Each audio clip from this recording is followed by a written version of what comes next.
Good morning, and let's get this one out here. And Willie, thank you very much for joining us for this cross metro meetup between Global Chamber BWI and Miami. Certainly, really, time flies, right? We find ourselves already in the month of March. I can't believe it. But I hope you have been very well, and it's very, very nice to see all of you here. Why are we here? We want to make a global business easier for you. And Global Chamber's vision is really making a world where selling across metro regions and borders is as easy as selling across the street. So as part of that mission, we provide warm introductions and opportunity to connect through many different meetings and events. Virtual or in person or sometimes in hybrid. We host over 600 free events every year, including regional and cross-metro meetups like this. We can find all the detail. You can find all the details on our event calendar and weekly newsletter. And I encourage you to attend, engage with as many as you can, your time allows, because this will help you build connections with the members in our metro and beyond, and ultimately expand your referral network on a global scale. So today, I'm very happy to have attendees from two highly international and global metro, DMV region and Miami. And I actually welcome our attendees from other wonderful cities as well that are also known for diversity and global influence. DMV and Miami, these two cities may have different industries that they specialized in, but they both share something in common, both leading the way when it comes to technology and biotech in the United States. So our region, DMV, is really the home to many awesome companies that are doing amazing things in tech and bio industry. In fact, there is a specific area called the I-270 corridor that's become known as a hub for tech and biotech firms and talent in Maryland, where I live. So I'm excited to have speakers from these two amazing cities with us today to share their thoughts and ideas all about the tech and biotech. And then I believe Miami has a similar strength like ours. And as these industries continue to grow and expand, I think there will be more opportunities to collaborate in terms of trade and investment and workforce development. So let's make the most of this opportunity to connect, learn, and grow together. So with that, I'd like to have Lanier Robbins, who is the Executive Director of Miami, as a co-host today to make some remarks. Lanier? Thank you for the introduction, Mijong. It's a pleasure to co-host this cross-metro meetup with you today. I am Lanier Robbins, and it's exciting to have the opportunity to speak about the Global Chamber Miami, as our chapter has a lot of energy, and we're very much focused on collaborations like this one today. Miami is not only a gateway to Latin America, but also the world. With our international footprint, there are many gains for businesses to invest in partnerships in Miami, and one can expect to find a diverse, multilingual, and internationally driven business community with over 100 foreign consulates, binational chambers of commerce, trade offices, and economic engines. The infrastructure in Miami supports all types and sizes of businesses, and it's a natural location for anyone seeking to expand to Latin America or other global markets. We have a shared collective economic vision of cooperation, innovation, and resilience. As Mijong mentioned, we're very much into tech in Miami, and that's increasing every day as we speak. It's a community where, in addition to Miami-born residents, many people are from other regions of the U.S. or foreign-born. And as a result, the social culture in Miami is open to new people with an emphasis on building bridges and creating new relationships. It's an ideal landscape where the Global Chamber Miami chapter can thrive. And we very much appreciate the Global Chamber network that supports us with both our work locally and internationally. And today is a special day where it's also a treat to co-host this with Mijang Hibbets, since it's International Women's Day, where we celebrate the achievements of women from all over the world. I've seen Mijang as well as other women executive directors from the Global Chamber, such as Katie Keith, Susan Asadi, Dana Austin, Stephanie Austin, Gifty Akuma, and others that lead their chapters with integrity and excellence. It is also important to mention that we have men in the global tribe like Doug Brunke, Cesar Trabanco, and many others who support women leaders. Respect and recognizing talents and collaboration to meet mutual goals is what this day is all about within this remarkable network. So happy International Women's Day to everyone. And so now I'll hand it back over to Mijang to introduce some remarkable speakers who we have with us today.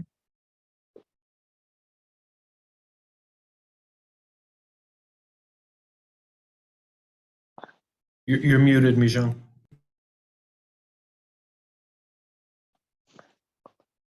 Unmute myself. Yes. Thank you, Lanier, for announcing the International Women's Day. As a woman myself who grew up in Korea and now lives in the US, it means really a lot to me. And I see also Kim Bet here. She is from Vietnam and really doing great, international business here in the US. And it's really important that, we take this time to recognize this achievement and challenges and then also struggles and also a lot of work to be done, ahead, for all of us, right, women and men, to make a, better world. So I really thank you again for recognizing this important day, Lanier. So with that, now is time to hear from our speakers, and Lanier and I will be introducing each speaker from their respective metros, and each speaker will have about 5 minutes or less to present. And remember, if you have any questions for our speakers, please don't hesitate to drop them in the chat box during their presentation. We will have some dedicated Q&A time after all speakers have presented, but we encourage you to ask questions throughout the meeting. And once the Q&A is over, we will have some dedicated network time where you can connect with the speakers and other attendees. So sit back and relax and let's hear from them. And first speaker is Robert McCullough. He goes by Rob. He holds a key position at the Loudoun County, Virginia, as an expert in international development.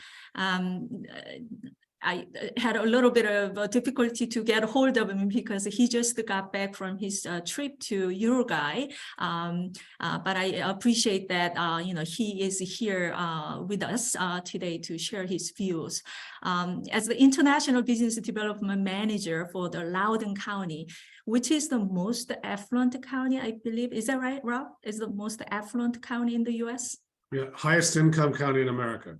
Right, right. So Bob is really representing the Loudoun County and responsible for promoting it to the global business community. He also serves as a very valuable resource for attracting and expanding and retaining international businesses in the county. So Rob, thank you. So please share your insight and an opportunity you see on the tech and bio industry in Northern Virginia. I believe you have some slide to show, so please go ahead. I do, and hello everyone from Loudoun County, Virginia, the famous Loudoun County. It seems like we're always in the news for something around here. But if any of you have flown into the Washington Dulles International Airport, you've been to Loudoun County. That's where we are. We're about 20 miles outside of Washington, D.C., and we are known as the D.C. Technology Corridor. AOL in the 90s and WorldCom in the 90s started the internet and put it all into our homes and into the government, and they're 1 mile apart here in Loudoun. So we are very, very strong in IT. In fact, we're #1 location in the world for data centers because all of the fiber and the high speed here. Fun fact, the Google CTO was visiting here a few years ago, and he said they were putting yet another data center here in Loudoun County because the traffic travels 1,000 times faster than the national average. I find that amazing. Not twice as fast, not 10 times, 1,000 times faster. We have over 31 million square feet of data centers, and it's still growing. So let me see if I can share my screen here. Can everyone see that? Yeah, that's good. All right. Right now, this is okay. So I'm just going to try to put it on the full screen here. You know what? I don't want to spend too much time on that because everybody's here waiting. One of the things about Loudoun County is that we have a very diverse industry cluster. One of the many factors that brought me to Loudoun was the fact that it's both urban and rural. And I apologize, my full screen is not working right now. But basically, where I am right now in Eastern Loudoun by the airport is very urban, very IT. It's where almost all the data centers are. 20 miles west of here, not even, is a beautiful wine country and mountains of Virginia and horse farms and brewery and apple farms. And it's just a wonderful place for tourism. In fact, the #1 tourism location in all of Virginia and Maryland. We have a very diverse population here. When I moved here in the 1990s, it was not like that. Today, 1 out of 4 people was born in a country other than America. We're becoming incredibly international. I've already touched on the data center. We estimate that 70% of the world's internet traffic goes through Loudoun County every single day. I'm sorry about these emails coming in. I forgot to put it on Do Not Disturb, if you can see that. Sorry about that. Anyway, that's an amazing statistic for a county our size. Our different target sectors are IT, healthcare, agriculture, smart manufacturing, aviation, aerospace. We specialize in it all. A fun fact to know regarding the healthcare is that we literally have 2 of the top medical centers here in Loudoun. The Howard Hughes Genelia campus is here. They spend over $100 million a year on medical research. And it's a hidden secret for us, but it's a very prestigious appointment for a lot of different scientists from all over the world. They have a campus there with a dormitory where they put them up in apartments overlooking the Potomac River. It's really beautiful. And then COVID affected all of us. During COVID, we were able to bail out thousands of businesses with 8 different rounds of grants. We kept them afloat. I normally do business attraction. At that moment, I started to do business retention. Our goal was to keep the businesses already here in business. And it was quite a rewarding experience for me because I was on phone detail, literally calling dozens of companies every day to talk about the grants. And I kept hearing things like, oh, thank God. Oh, you're going to save us. It was really an amazing experience to be able to keep somebody from going under. And then the reason is because Loudoun has added 50 billion, that's billion with a B, dollars of new investment into our economy in the last 10 years. For a county the size of 430,000 people, adding $50 billion of new investment is amazing. And I'm going to stop screen sharing because that was annoying. Sorry, I didn't cooperate there. But basically, the data centers and other investment have been just a wonderful cash investment in Loudoun. For an additional 50 billion in 10 years, it's pretty much unheard of. Not to brag, but last year we won the Economic Development Organization of the Year award from IEDC, and part of it was because of our investment dollar. So anyway, Mijong, we're saving the Q&A toward the end, right? Yes, I encourage everyone, if you have questions, just throw in the chat box even during the meeting is going on, but we will have a Q&A session after all the speakers speak. All right, if anybody has any questions, go ahead and put them in the chat, or I'll wait till the end. I'm happy to answer them for you. So, Mijong, back to you.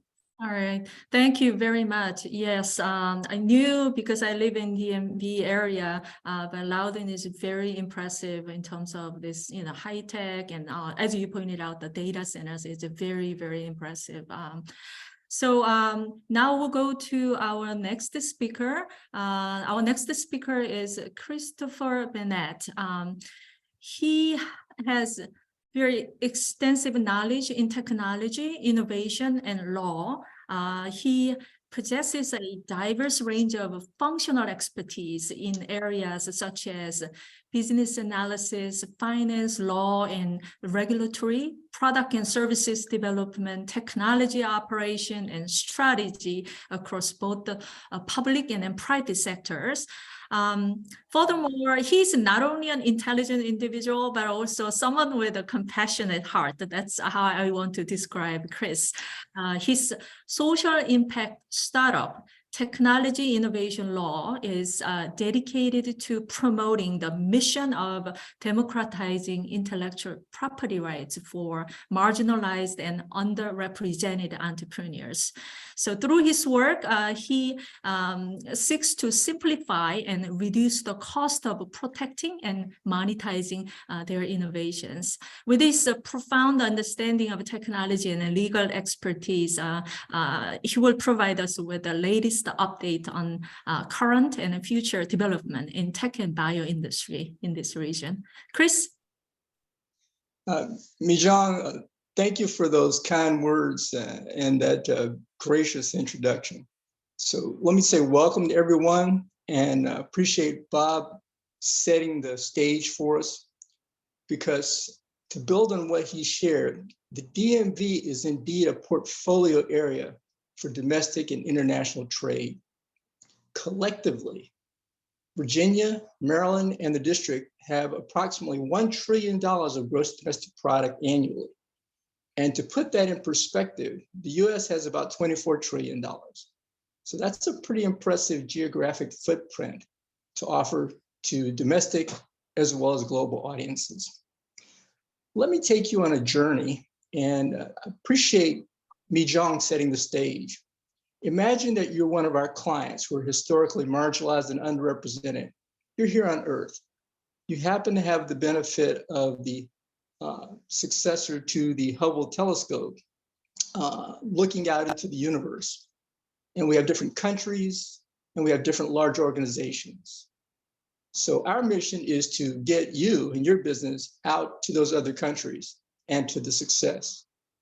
That sets the stage for talking about Maryland, and also talking about the district as they complement Virginia in the DMV portfolio. Let's start with Maryland. And I'm going to try to focus on a few key themes, but I'm also going to throw some numbers at you that we'll provide the sources for later. When you think about Maryland, think about biotechnology, as Mijong mentioned, in the I-270 corridor, but also think about pharmaceuticals, companies like GSK, and think about healthcare, with Johns Hopkins University being one of the premier education and healthcare systems in the United States, if not the world. When Maryland, which is the state flag of Maryland on the left, by the way, just to set the stage, when Maryland thinks about biotech, healthcare, and wellness, it is one of the 5 driving industries in their portfolio of new incoming Governor Wes Moore. The additional industries they consider key to their growth are energy, represented by the solar panels that you see in the upper part of the screen, construction, represented by the cranes, which you see on the slide, manufacturing, and I want to emphasize something on manufacturing for Maryland.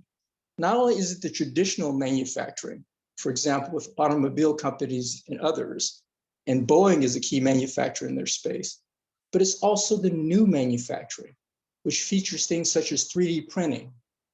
And that is currently a hot topic because they're preparing to launch into space the first space vehicle, which we understand is 85% 3D printing manufactured. which cause a smaller footprint and makes manufacturing more accessible to a broader audience. And then the fifth economic driver for Maryland is cybersecurity. And Maryland boasts the claim of having the most robust cybersecurity infrastructure of any state in the United States. And they specifically mention the National Security Agency and a number of those other federal entities that use that expertise, in addition to government contractors and key players. So Maryland's economy itself, according to Statista, was about $365 billion for gross domestic product in 2021. And to give you a perspective on that, to build on Bob's point, Virginia was about $493 billion in 2021. So both very large. And together with the district, which was about $125 billion, that's how you get to $1 trillion of gross domestic product opportunity. The new Maryland governor is doing something that I would suspect that Virginia, as well as the district, will be focusing on, taking advantage of significant government investments like the infrastructure bill that was passed, as well as the IRA, call it, but which is really also a climate change bill. Both of those have money for information communications technology, as well as for cybersecurity, road infrastructure, and other components.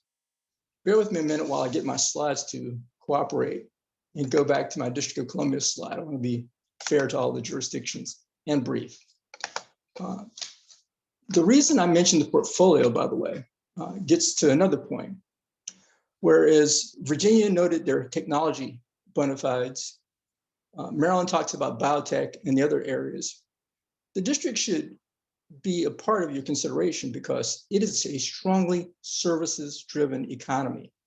In addition to government, which accounts for about 50% of overall GDP, professional services, which support both district-based and Maryland, Virginia-based entities, is strong. We also show 3 education institutions because they just happen to be leading education institutions, but they also are teaching hospitals. And that's a third area of strength for the district, is education and healthcare. And then we show the Capital One arena because the other complementary area of district economy is retail, and it's also tourism, which happens to be a point that Bob mentioned for Virginia, and Maryland would claim as well with the Inner Harbor and many other benefits. So the key takeaways I would mention is this to keep in mind. In addition to the geopolitical and national security concerns that we have, and also the legislative investments, for example, the laws that we mentioned on infrastructure and on the sustainability component, some themes that are driving the thought process and opportunities are topical, like ChatGPT and other generative AI that is cutting across industries. So if you didn't think you were in technology before, you are and will be in the near future. Also issues like CRISPR, which is gene editing technology, which builds on the United States and the Maryland economy's work in actually mapping the human genome. So that's fundamental, and it's now coming into play to be able to help people with wellness and targeted prevention for illness. And last but not least is the personal economy side. And we see that a lot. You have individuals who are leaving organizations, or they're starting organizations while working in employment, the gig economy. Those things are coming together to create more economic opportunity and a strength and interest in partnerships. So with that said, I'm going to stop now with one final set of nerdy numbers, because Mijang didn't say I was a nerd, but I am, I admit it. On per capita basis, there are 3 facts that I found interesting. Per capita, on GDP, Virginia has $58,000 per capita. Maryland is about $59,000 per capita.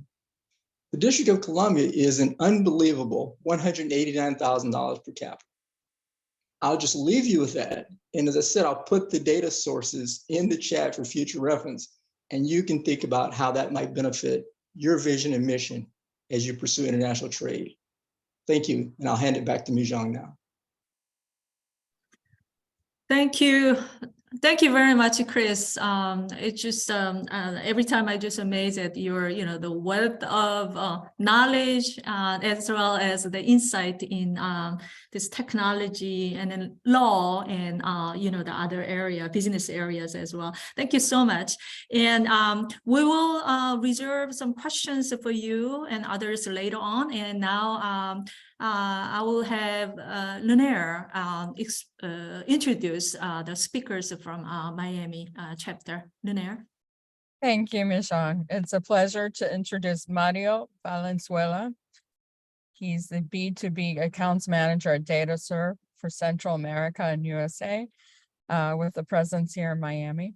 DataServe is an online information service experience that allows decision makers and their teams to create strategic and relevant decisions to have successful international business strategies based on the reality of international markets. Their business proposal is especially designed for decision makers in 3 important sectors: importers, exporters, and foreign trade facilitators. Mario is a B2B accounts manager and in charge of the commercial activities in the region and of helping decision makers develop better strategies through real and strategic information of America and the rest of the world. Welcome, Mario, and you have the floor now. Thank you, Lunaire. I'd like to also thank the Global Chamber for this opportunity. As you said, I'm going to be briefly presenting our company and a report that we made for you all. Basically, that was a quick introduction to our company. Thank you, Lunaire. And I'd also like to say that our company offers offline and online access to the trade data of import and export of more than 70 countries in the world. We look for empowering our clients with the following alternatives of analysis. We help them knowing the reality of the market and their position in the industry. We help them identifying new business opportunities in the world. We help them study their competitors' movements through our data of trade and commerce. We also help them analyze national and international markets. We help them find new clients or suppliers abroad. We offer unlimited searches in our web platform for a complete analysis of the information that we offer. And we also offer historic information for each country on our platform for our clients to make a more thorough analysis of the information. Now, this is a small glimpse of DataServe. Now, regarding the report that I'm going to be presenting today, this was made with our Bill of Landing Information database of the USA. This database in general contains the movements of foreign commerce reflected in the documents of transport. It's highly recommended for logistics and transport companies, as well as importers or exporters in general, that are looking to find the names of the shippers and consignees on them. Now, in the following charts, basically you're gonna see a little bit of the biotech market and how it's behaving in the United States, specifically for Florida. For this specific study, we use 10 HS codes that goes from the 9018 to the 9027 to provide the information that is presented here. So in this first page, you'll see 2 graphs that represent the import total for TEU for the countries of origin and destination ports in Florida. Now on the second page, you're gonna see basically the total number of TEU where the port of Miami is the main destination port in the United States in Florida, followed by the Everglades port and so on. Now, regarding the origin countries, we can see that the lead country is China here with a total of 1,314 TEUs, followed by Italy with a total of 1,046 TEU. Now, in the next table, we're gonna see the detailed information for the imports by HS code for each port in Florida, where the leading HS code is going to be the 9022 with a total of 3,304 TEUs. Now, in the last one, we're going to see basically the detailed information for the imports by HS code for the top origin countries. This is all the data that we could gather for the 2022 year, basically. And this would be a quickly explanation of the report.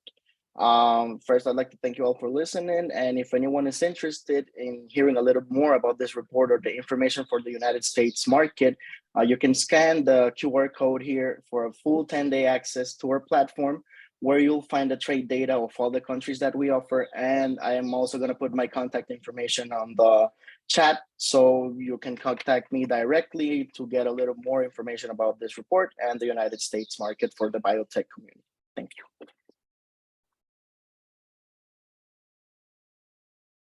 Great.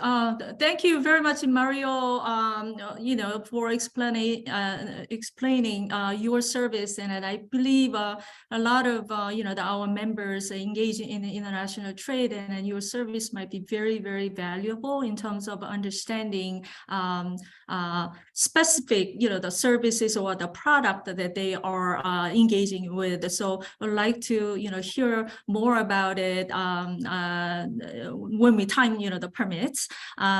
Now, we would like to ask some questions to the presenters today. I don't see in the chat line.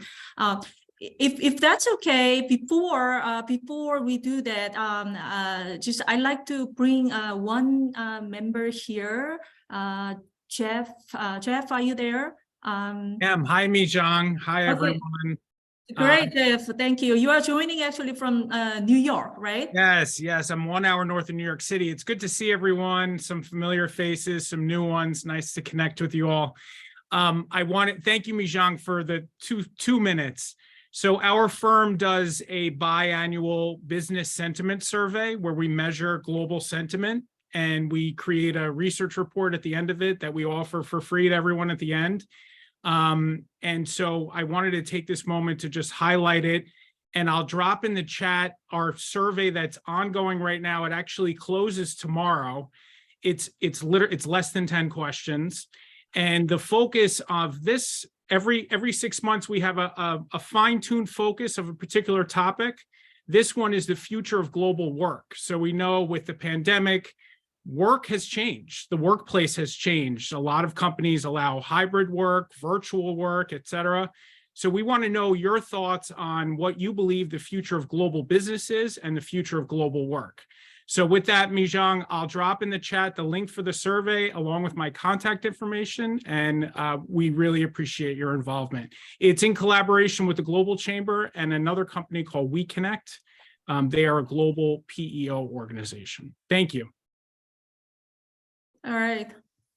Thank you, Jeff. Thank you very much. You did it before this global business sentiment survey, which a lot of us participated in, and you brought out a very great insight about in reality, how people feel about going global, where a lot of people saying, they're afraid, or, there is a negative view towards that. And it was really great insight we found through the survey. So people, Jeff is going to share, he actually shared the link. So if you can participate in the survey, that will be really great. And then Factum Global will share the result, all right? Send some complimentary report to the participants. So I highly encouraged. Yes, and we'll have a webinar actually where we'll have a discussion on what all this data means. And I can tell you unofficially, it'll be on March 29th at 5 p.m. Eastern. And the reason why it's late in the day for folks on the East Coast is because we have a global audience joining, and one of the speakers will be joining us from Japan. So be a very global event. We encourage you to be there. It's 1 hour. If you can't make it, we'll make the recording available on our website. Thank you. Yeah, that's wonderful. Thank you very much. So then let's hear some questions from the floor. If I may, I can start off with a question to Rob. Rob, you presented really nice, statistics and the landscape or environment of Loudoun County in Virginia, the richest county in the United States in terms of these two particular industry and beyond. but are there certain sectors that you think that present more attractive investment or the partnership and trade relationship potential in your view? Well, yeah, the IT sector, of course, being number one in the world for data centers attracts all sorts of different IT companies because companies want to be close to their customers. We have a lot of IT, everything from cybersecurity to software engineers to hardware engineers, servers. They all feed off of the other IT companies. In particular, we have a lot of IT companies out of Asia, but IT companies from everywhere, really. We just happen to be very attractive to a lot of Asian companies in particular. But also with the airport here, we're very strong in aviation and aerospace. We're strong in pharmaceuticals. It'll interest some people to know that the number one import at the Washington Dulles Airport is pharmaceuticals, most from Asia. Everything from the actual medicine to the capsules to everything else that goes with it. And I find it amazing that that is the number one import there, but it is. We also have a free trade zone here. So you can bring in the items duty-free, you can put them together, you can fix them, you can store them, whatever you do with them, and ship them out duty-free as well. There's different free trade zones. The one I'm referring to is out of the Washington Dulles Airport. So hopefully that answers some of your question. Wow, that's amazing. Just a follow up on that, you mentioned this imports from Asia in healthcare or pharmaceutical areas. Are they traditionally from China or which part, India? And I wonder this sentiment between the U.S. and China in terms of a trade. How does that really affecting it right now? The pharmaceuticals are largely from India, China, and some from Korea. I know that China's in the news and we had COVID and we had everything, but speaking only for myself, I have not seen a slowdown in Chinese businesses coming to this area. I just met with one yesterday, actually. And we're closing all sorts of business with China. I can only speak for myself, but I really thought COVID would seriously just harm our Chinese investment here, but it has not. I find that curious. I'm pleasantly surprised. And then I'm getting invitations now to come visit China again. I hope they don't have a quarantine anymore. I certainly don't want to go through a 2-week quarantine there, but it's so far so good with China, with me. Okay. Sounds good. Very good. Is anybody have some questions for the speakers today? Mijong, I'll ask Mario a question. Sure. So I know that Data is offering members of the Global Chamber a free 10-day trial for accessing the trade data. Can you share that link in the chat, and then also tell us more about the free 10-day trial and exactly what one could expect if they sign up for it? Yes, perfect. Thank you. Basically, I'm gonna be sharing the link in the chat, and with that 10-day free trial, you all can access to our web platform in which we upload all the trade data information for more than 70 countries in the world. There you'll find reports with the name of the importer and exporter companies, descriptions of the merchandises, FOB, prices in dollars, insurance costs, and all the trade data information for each country. In Latin America, we have bill of lading information for the United States and statistical information for the European Union and other countries in the world as well. So there you'll find all the trade data that you might need to conduct market research or create better strategies with real information of the markets that you're working right now, for example. That'll be it. Sounds great. Thank you. All right. That's good. Wonderful. Anyone else? Mario, I'll follow up that previous question. Does your database compile importer of record information, and does that tend to I know that many countries are vary in kind of their reporting regulations when it comes to that type of information. So how would you characterize your information availability when it comes to importers of record? Yeah, we work directly with the Customs Bureau of each country, so we obtain the report directly from them. We will also work the reports that it's aligned with the legislation of each country, so we don't break any kind of law or anything with the handling of the information. And basically, you will find all the information. Each Customs Bureau sends us all the information with the name of the company, and the most important part is that you are going to have the company ID. So then with that ID, you'll have all the information for that specific company and all the records of import and export for that specific company. And you can also make searches for the name of a company, the name of a product, specific HS code. You can filter the information for a specific country of origin or destination, a port of specific port, etc. You can all get all that information there. That's very good. Peter, is that a good answer to your question? Yes, Mario, thank you. Thanks. I'll definitely want to take a closer look at how your reports are structured. Thank you, Peter. Great. Anyone else? If not, I would like to ask one question to Chris, if that's okay. Chris, would you? Unmute, Chris. Unmute. I did. Yeah, great. So I know we, Global Chamber, it's all about really connecting with the right people, right entity, with the resources and then helping and all. But I mean, you are involved in a lot of different activities and areas, investment and law, and then you are helping a lot of companies in their regard. So it is a little bit interesting question, but in addition to the Global Chamber Tribe, do you think there are any other like a context that might be lead to business opportunities in tech and bio and in this arena, medical in this arena? Yeah. Mijang, thank you for the question. And I would say the direct answer is yes. There are many organizations that complement what the Global Chamber is doing, and TIO participates in a few.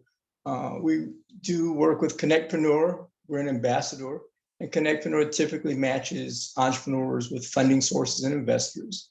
And they do virtual events, which from a global perspective, I find to be very helpful, similar to what we're doing today. They bring together roughly between 350 and I think 900 people online for an event. They're investor pitches, but it's open. So you can drop your information in the chat and make connections and have virtual conversations with potential colleagues. There are comparable organizations to Connectpreneur throughout the DMV.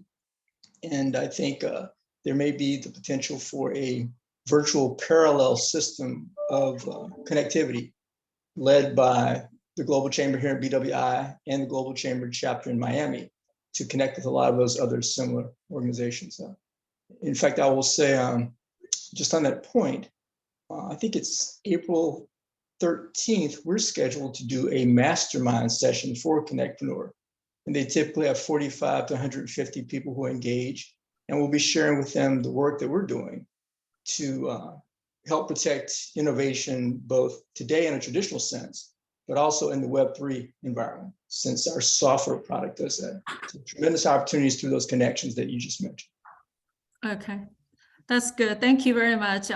As a Global Chamber, we always, try to collaborate and work with other organizations to have a synergy in terms of really helping, our members and connecting. So thank you for sharing that one. So now we conclude this speechy part and want to go into a little bit of a networking time so that we can know each other and their business. And if there's a particular things or areas that they need help, from us. I'd like you to just speak up. Don't hesitate about that. But first, I would like to introduce first one of the guest company here. He is Ashok Kapoor, President and CEO of Hawkeye MedTech and Hawkeye Medical, based here in Maryland. The reason why I invite him over is that he just got back from his a month-long market assessment trip to India for his medical supply business expansion. And thank you, Ashok, for joining today, despite your still dealing with a jet lag. And would you share briefly with us, what your company do and what the goal of your trip to India was? And then lastly, what opportunities and challenges you saw as a company, US company, to enter the market? Thank you, Ms. Zhang, for having me at the Global Chamber event, and good afternoon to all of you.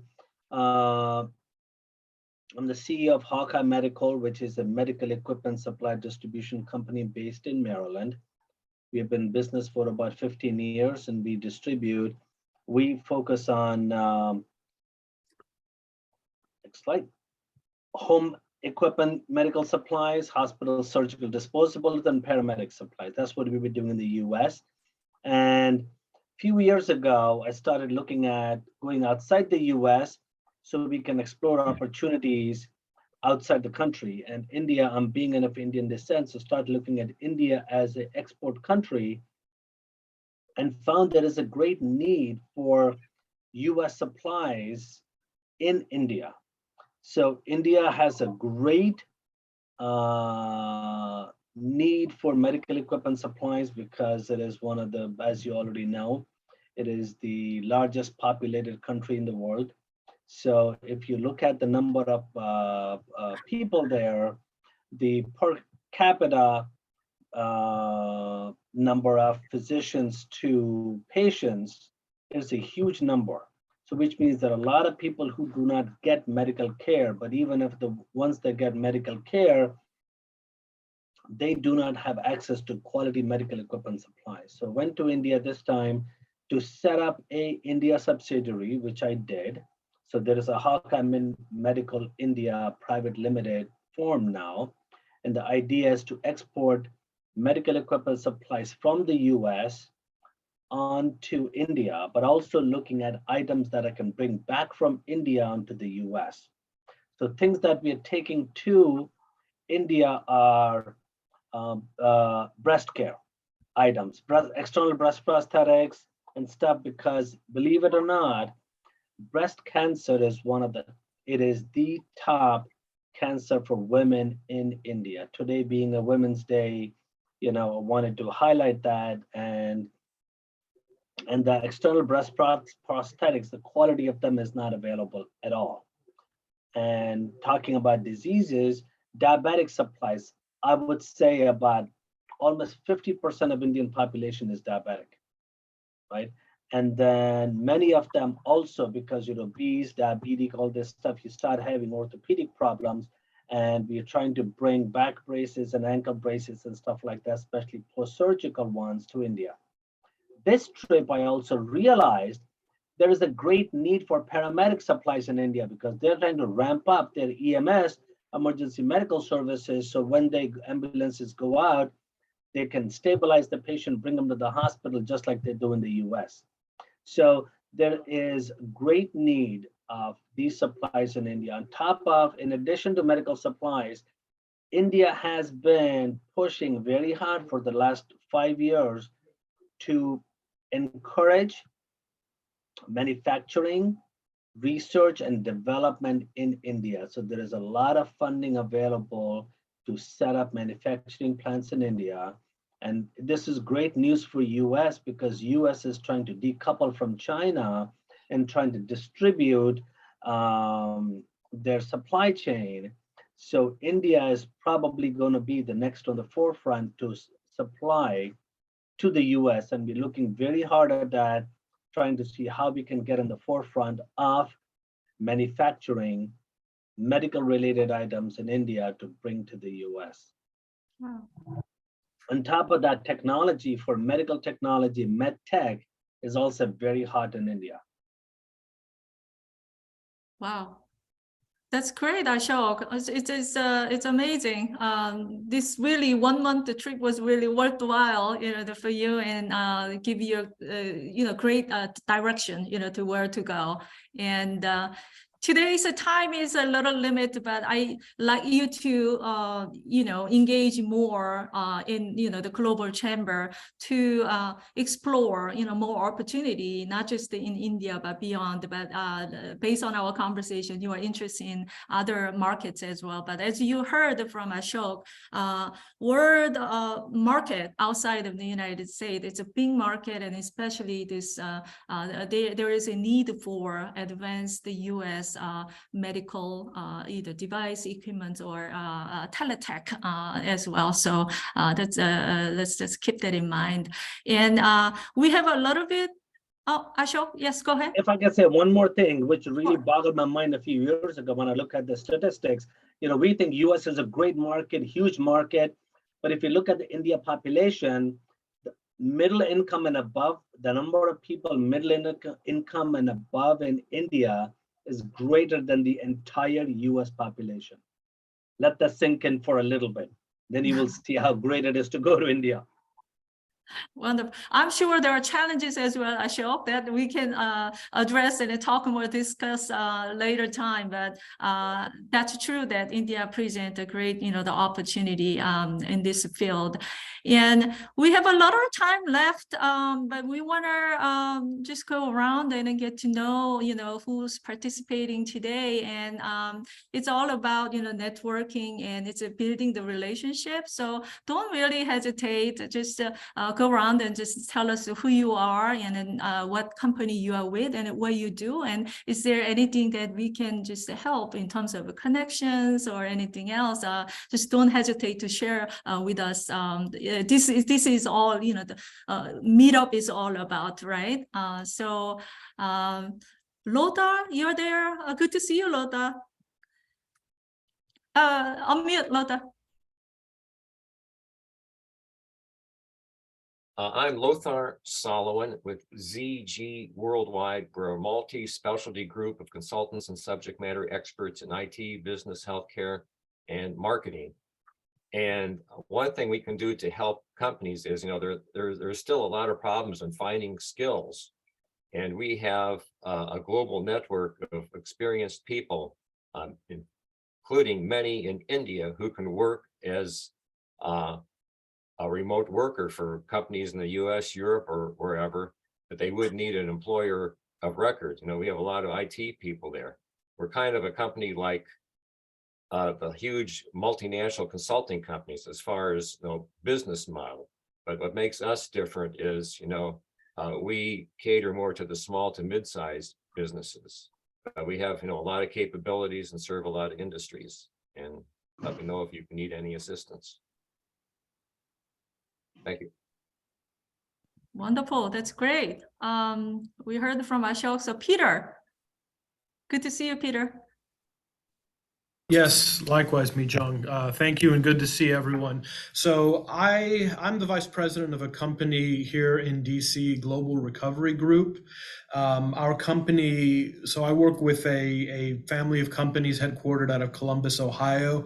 I work out of the DC office largely on business lines that are focused, that have an international focus. My background is very much in the trade and economic development space. We really have three specialized areas of global finance that we work in. Our core business very much focuses on working with export credit agencies, which underwrite receivables to provide additional liquidity and opportunities for trade. This tends to be kind of a small community. There's, we have Exim Bank in the US, and then most countries will have a nationally supported export credit agencies, and there's a few international ones that are private sector out of Europe, such as Atradius and Euler Hermes. And so we work kind of with these entities with distressed assets. Big picture here, we're kind of working on an emerging markets debt crisis But to say any more than that, the conversation is going to get very wonky. So I'll move into some of the other business lines that we work on. We do work on project finance, primarily in infrastructure development. Most of our work is concentrated in West Africa and across Latin America, although we do have kind of a worldwide network and opportunities. Usually this is a matter of managing stakeholders either on the finance and investor side, the technical capabilities side, or the political side on the public-private partnerships. And we work with all of the DC, the kind of regular entities, your Millennium Challenge Corporation, Exim Bank, USAID, USTDA. Feel like I'm missing one. And so these tend to be kind of large project finance and development projects. And then we also work on some foreign direct investment, specifically through the EB-5 visa program, which is the investor visa program. And on this one, there may be some opportunities, to make networks, to utilize and leverage networks with the Global Chamber. We are looking for intermediaries in additional countries to serve as intermediaries for potential investors.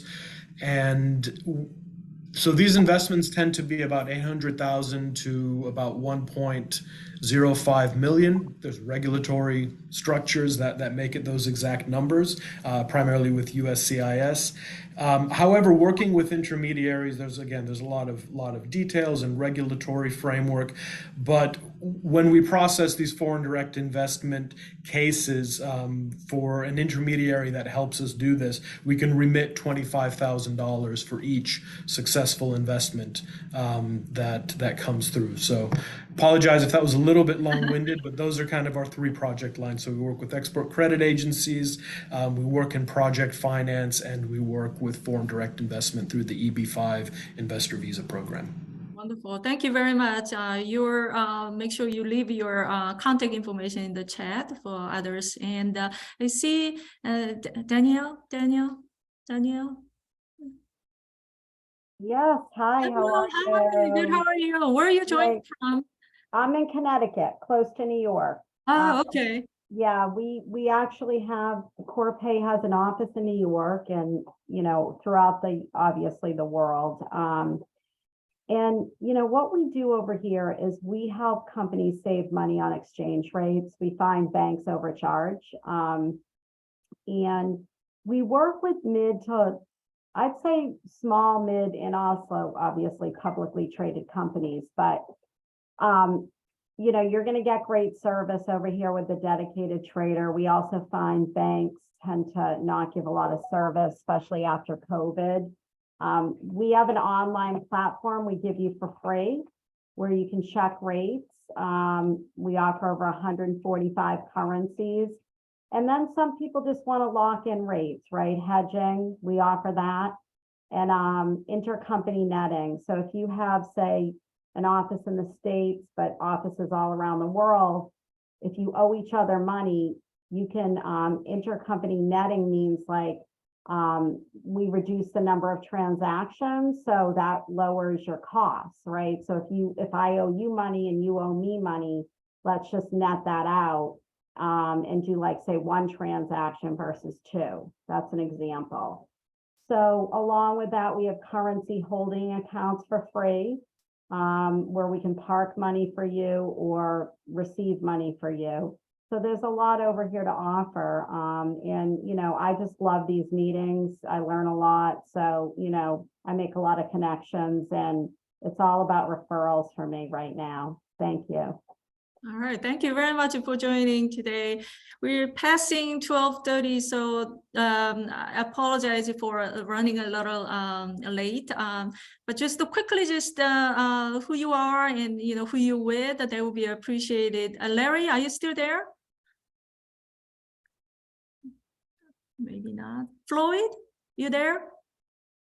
Yes, I am. Appreciate it. Floyd Deschamps with the Desner Group. We do a lot of research and engineering management consulting, specializing in the energy and climate area, and got developing clients worldwide. So I've got a global focus as well.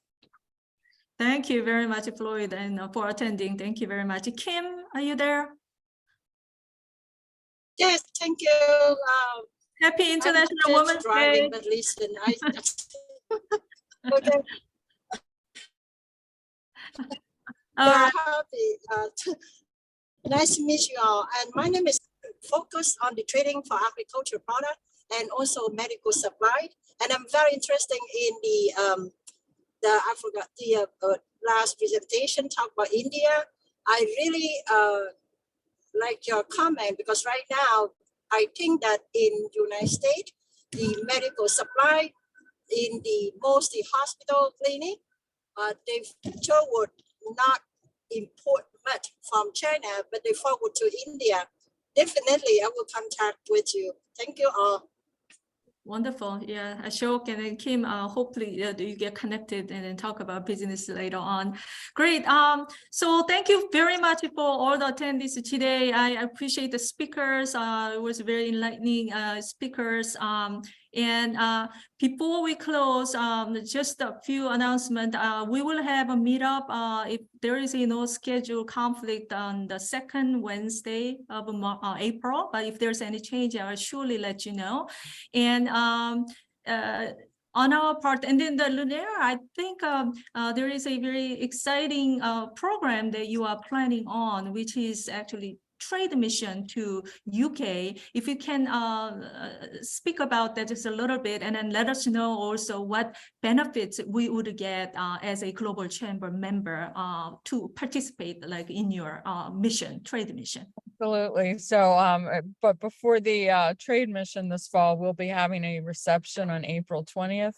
So anyone from New York, DC, or anywhere else who's coming to Miami around that time, if you're here on April 20th, please join us for the Global Chamber Miami reception.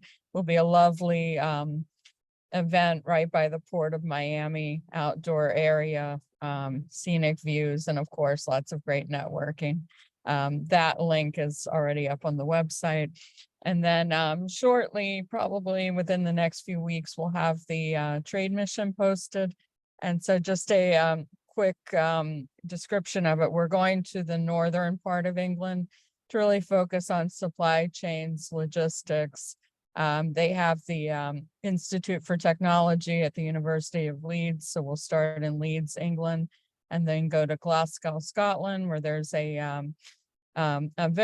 quite a big supply chain conference, which is put on by the Scottish government. And then we will then go to Newcastle upon Tyne and see their Helix area, which is part of the University of Newcastle. And it's a lot of innovation emphasis. And also they have the supply chain and logistics master's program there. So they're doing a lot of great things. We're focusing on those sectors. And then we will be going off to Edinburgh, Scotland, and then Cork, Ireland. Cork is a sister city of Miami-Dade County. And so that will be more culture emphasis. And they have quite a few Michelin star restaurants in Cork. Lots of great culture and businesses, lots of great trading between Florida and Ireland. So we'll be focusing on that as well. So we'll have details posted shortly. Yeah. And then for those who can actually join from our region, is there a discounts or right? Yes, that you will offer? We will be offering a discount to Global Chamber members, and that is from any chapter that you belong to. As it stands with events as well, once you're a member of one chapter, you're welcome to events in the entire network, and our trade missions operate the same way. So we will have a member discount. All right, wonderful. Well, with that, we'll conclude, our meeting, and then thank you again very much. And it's very nice to get connected with each one of you. And there's some of you that I would like to actually follow up because I actually need for the service that you provide. So it's a great meeting today. And then again, you have a great day until we meet next time. And for BWI, it'll be early April, second Wednesday of April. So until then, take care and have a great day. Thank you, everyone. Bye-bye.